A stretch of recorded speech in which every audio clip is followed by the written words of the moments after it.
Hello, viewers, and welcome to another episode of Excel Learning. In today's capsule, I am going to talk about something very interesting and will be useful to a lot of business analysts. So, I'm going to talk about how do you convert messy inventory data into strategic heat map in less than 5 minutes. You heard that right? We are going to do that in less than 5 minutes, and it is going to use something called as Python in Excel. Trust me, it might sound scary, but it is not. It is way simpler than you would imagine, and it would not require you to load your data into Excel. How cool is that? So let's understand what kind of data it is and what is the scenario that I'm talking about. Say you have received some data from your supply chain lead and the data looks like this. So it has got the SKU code, it has got the unit cost, it has got the lead time in days, vendor reliability score, safety stock level, monthly sales volume, stock out days. Now you might feel that why is it data appearing so scattered? The reason is it is in the form of a txt file, and it is more often than not that you will get files in this format. Why? Because normally SAP dumps are coming either in CSV or txt formats. So organizations which are using SAP normally have to deal with such kind of messy data. Now the point in question is the supply chain director is asking you to make a quick analysis out of this entire data and give him insights, and he has a meeting with the CEO in the next 30 minutes. So there is not much of time that you have to load the data, analyze it, understand so much stuff, and then come out with analysis. You have very limited time, and we are going to see how to accomplish this task in a lightning fast speed and give out insights which are valuable. Number one. Number two, they have to be actionable, otherwise they don't mean anything to the supply chain director. So what we are going to do, so if we were to break the problem into parts, what are the parts we are going to solve? One is no load of data, no load of data. Second is loading, or rather dealing with txt, because I just showed you it's txt data. Number three is actionable insights. These are the three things that we are going to accomplish in today's video. So let's hop on to the solution. So the solution that we are going to use is sitting inside Python. Don't be scared of Python in Excel. It's a wonderful tool. Let me just take you to the beginning. First thing is we need to bring the data into Excel, because right now it is existing in a txt format. So what is the first step we are going to do? We are going to go to the data tab. Inside data tab, I'm going to go to get data from file from txt. That's all. So this is the first step that I'm going to use. So once I click on the from txt, it will show me the options. I am going to select the option of text files, and in the text files option I am going to select this file which I just showed you. I'm just going to import the data. Once I do the import, it will show me the data as a preview. So instead of loading, I will first go to transform data, because I need to make some changes to the data so that it becomes readable. So if you observe, the first thing is Power Query automatically has converted the data into columns. So if you see, earlier when we were seeing the data, it was all appearing in one single row. So for example, each row of data was one single cell. But the moment I brought it in Power Query, it has automatically bifurcated them into respective columns. So that is first task which Power Query has automatically done for us.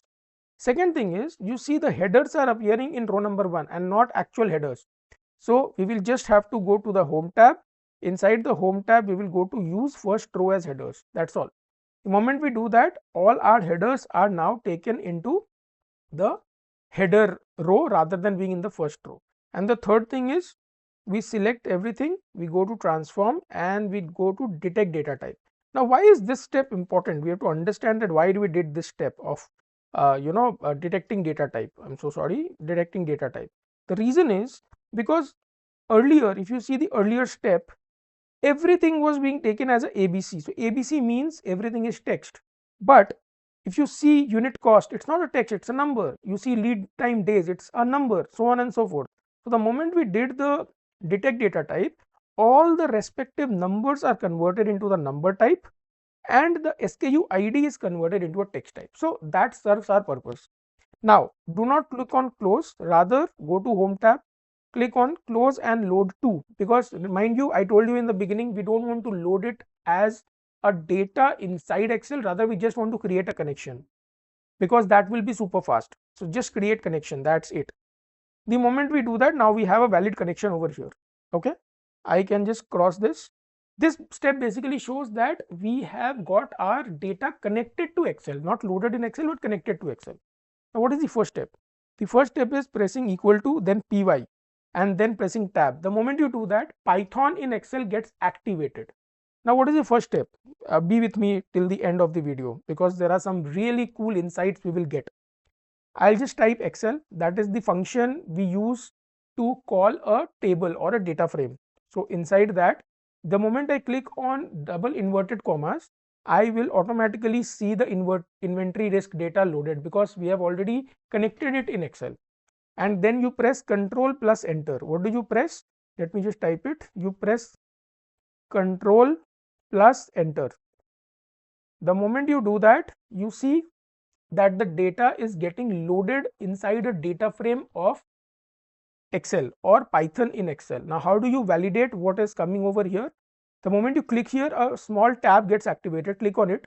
It will show you the data types. So you see all the data that you have loaded or connected using that Power Query is now showing inside Excel, but again as a connection. So this is the first step. Now what do we want? Preliminary, first we want to describe the data or see what kind of broad metrics are describing it. So we will simply type describe, bracket open, bracket close, Control Enter. That's it. The moment we have that, now we'll convert it to an Excel value. So you have very quick analytics without even having to look at the data. So I have not looked at the data, I am with you right now. But this table we are going to study together. What is happening? So there are 1001 line items. The average unit cost is 250 rupees. The average lead time is 16 days. The average vendor reliability is 5.5. The monthly sales volume is 1051 units and the stock out days average is 8.83. So without even having to look at multiple things or having to analyze the data, this is a very quick snapshot of the data. Now we will copy the same formula and we will keep this table basically for later reference, and I'll press py again, activate using tab, then I'll again paste the formula here. Again it gives me the same table here, but here I don't want the table. What if I want to understand, because see, stock out days is showing as 8.83, right, and vendor reliability is showing as 5.5 and the lead time is showing as 16, but from this we do not know what is the correlation, whether it is positive, whether it is negative, whether it is a strong positive correlation, whether it is a negative strong correlation. Why is correlation important? Let me explain that. Because causation will be something that we can derive from correlation. It's not a necessary factor or essential factor, but to a great extent it will help us understand if these are causally related. So let's try to bring that thing into picture and then we will discuss it further. So what is the change I'm going to do? Instead of describe bracket open, I will simply write correlation.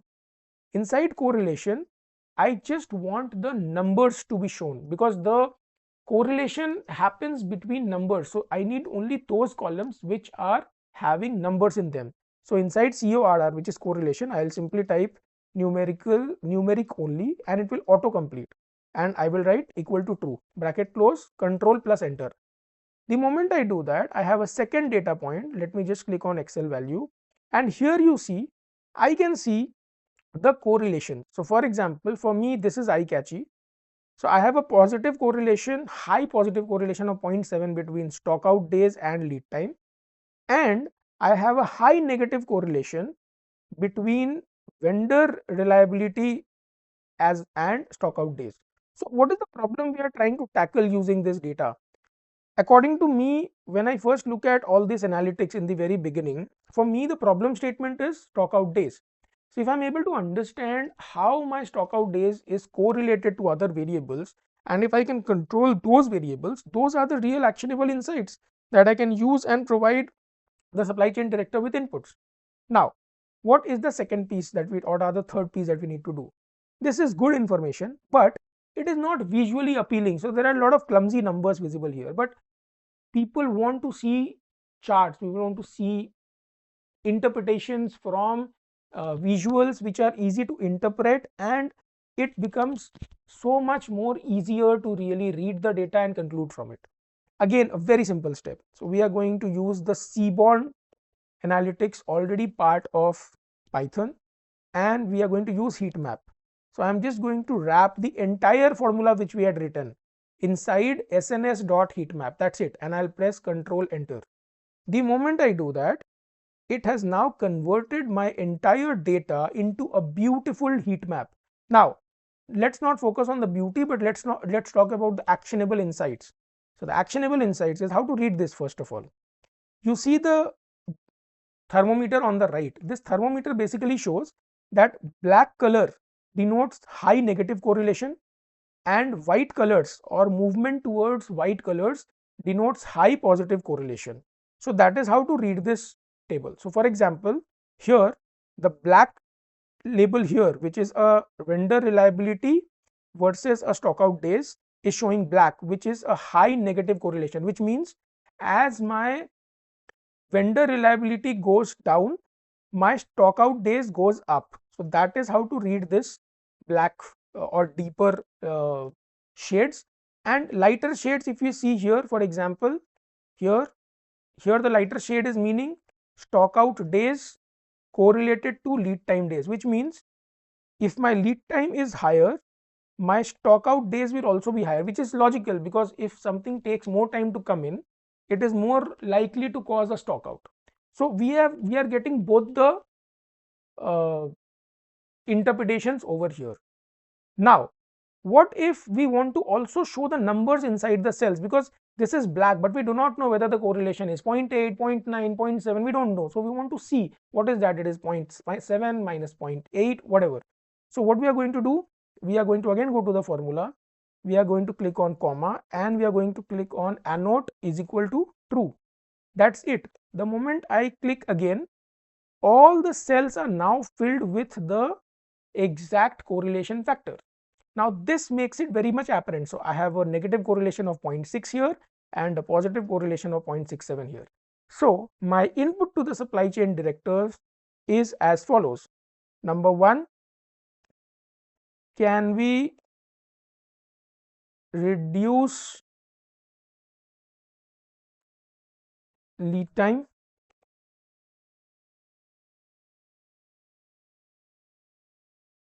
Number two recommendation, can we increase vendor reliability?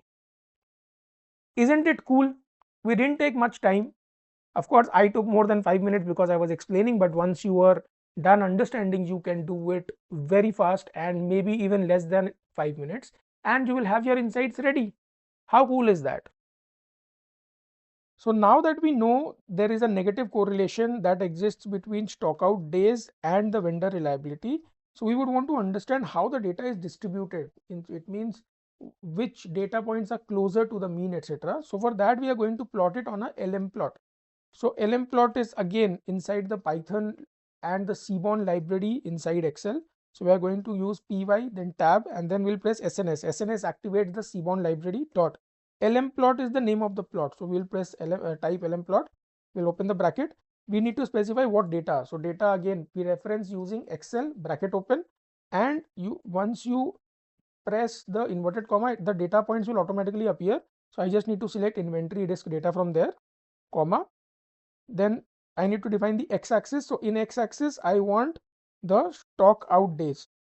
Please be sure that the spelling is exactly as the data speaks in the base sheet, because otherwise it will not pick the data and it will show an error.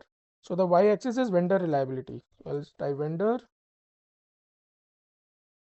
reliability. I'll close the bracket and press Control Enter. The moment I do that, it has generated an image. So in order to expand the image, I need to click on Excel value, and now I click over here. So now you see here what is happening.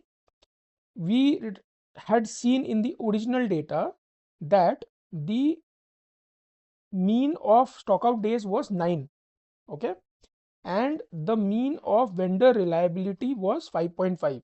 So now let's try and understand how it looks like here. So if we see vendor reliability at roughly 5.5 is here, and if we see the 9 is over here, stock out days. So this is the conjunction point. Let me just remove the arrows, put it fresh. So this is where the average is lying. Now what is our objective? Our objective is to reduce the stock out days. So we need to come towards the left hand side, and hence we need to increase the vendor reliability because they are negatively correlated. So if we see just basis data and basis this visualization, if we want to make the stock out days to be 5, then the vendor reliability has to go up to 7. How cool is that?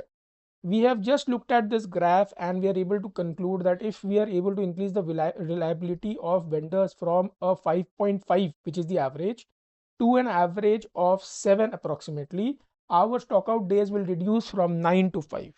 So that is the level of insights and the power of visuals using Python, which is natively difficult to do inside Excel. Now, as an extension, let me also create the another chart which will show us the correlation between lead time and vendor reliability. So we see that the lead time, lead time and the, now let me also show you the graph for the correlation between lead time and the stock out days, which is a positive correlation.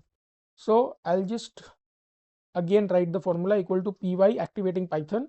Then I need to write the code of SNS, which is Seaborn library dot again lm plot bracket open. We will define the data inside Excel. The moment I type inverted commas, it will get activated.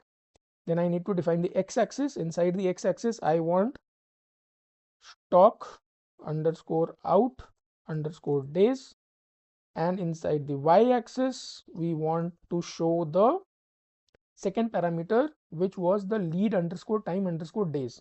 So I'll write here lead underscore time underscore days, and that's it. The moment I click on control plus enter, please be sure that you click on control enter, only enter would not work. It shows me an image. I'll click over here on the formula bar, click on Excel value, it will generate an image, and now you see. So now again, if you see the table above, we had seen that the lead time average was 16.1, let's say 16, and the stock out average was 8.8. So let's try and see it in this chart. So if we see where is the stock out days going, stock out days of 9 roughly, and the lead time of roughly 16. So this is the conjunction point. Let me just do it again. So this is the conjunction point. Now our idea is to reduce the stock out days. So we need to again move left. The moment we do that, for example, from this conjunction point, if we want to come to a 5, then our lead time has to reduce to roughly 11, which means a 5 days lead time reduction. So that is the concrete insight generation. So if I were to just put the insights in terms of exact concrete numbers, the insights would be generated in the form of 1, reduce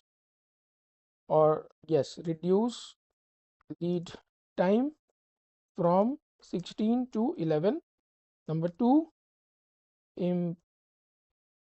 improve reliability from 5.5 to 7.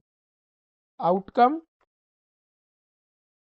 stock out days reduce by around 4 days. So that is the power of insights that you can generate using Python, and that too within a matter of minutes, despite not even seeing the data. Thank you so much for watching. See you around in the next video.